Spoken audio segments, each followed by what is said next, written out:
But before I can get there, I have to talk about the traditional Jewish, I guess you can call it psychology. Traditional Jewish ideas of how people work and where good and evil come from and so forth. And specifically, what's called the negative inclination and the positive inclination, which are these two kind of forces that are at war inside a person and pull you. You know, the negative inclination generally pulls you away from God and righteousness and light, and the positive inclination generally pulls you towards God and righteousness and light. The negative inclination is all the passions and desires that makes us forget what we were doing, forget what's right, and you know, act on these passions and desires, and we're all born with it. In Kabbalah, it's identified with that primordial darkness. You know, I was talking about how God retracts his light to create this darkness from which he can make the universe.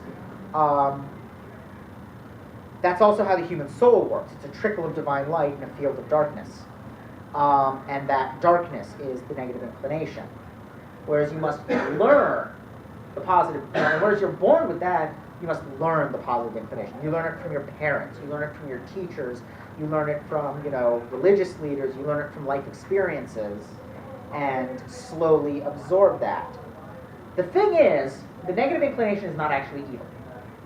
The negative inclination is a vital part of who you are. To give some examples, without that passionate desire for sex, there would be no children, and the human race would die out.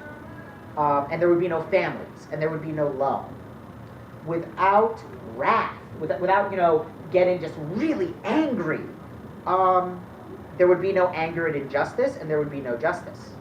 It goes on and on. All of these passions and desires, properly channeled, become good. In a balanced person, it is not you have only the positive inclination. In a balanced person, the negative inclination is energy. It's the driving force. It's the engine.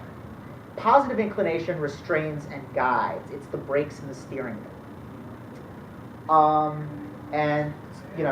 Just as a car with no engine won't run, but a car with no brakes and steering wheel is a death trap.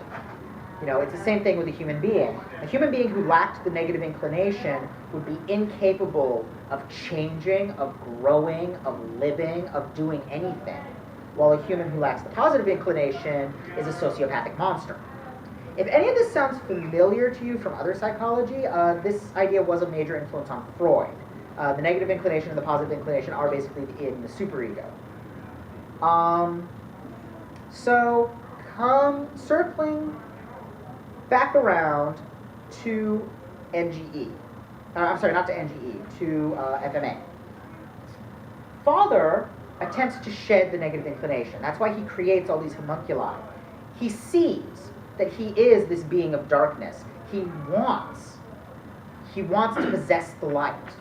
And he thinks that the way to do this is to get rid of his darkness by shoving it into these containers, he creates greed, he creates lust, he creates so on and so forth, in an attempt to eliminate his darkness.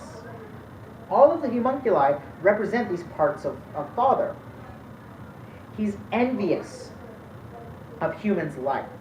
He's greedy for human relationships and connections and power that comes from them.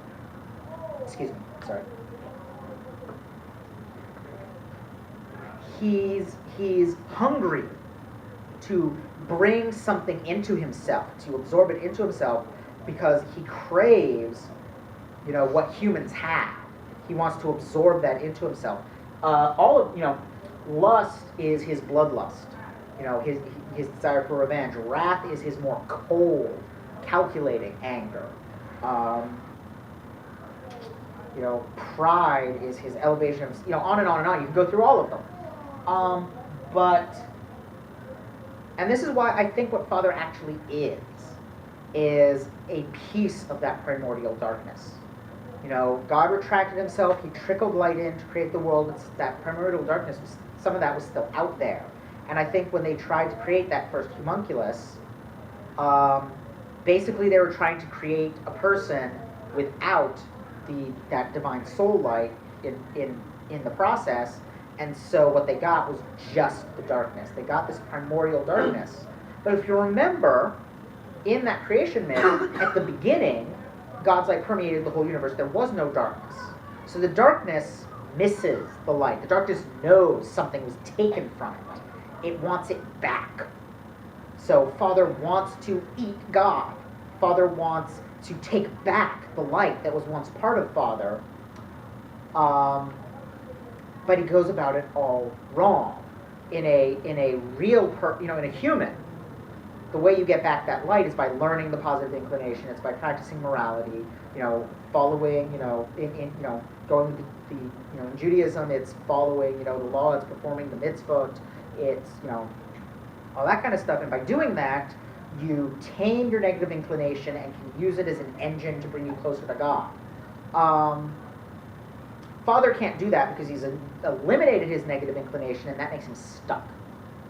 He can't change.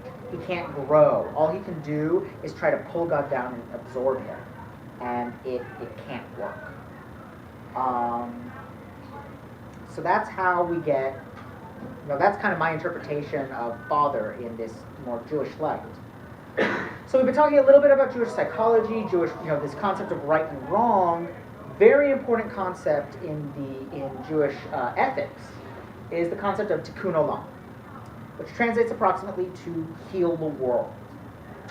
In that, one thing I kind of skipped over when I was talking about what the Sephiroth are, in that creation myth, God trickles this light into the world, and the individual Sephirah are these vessels that were supposed to hold the light and contain it.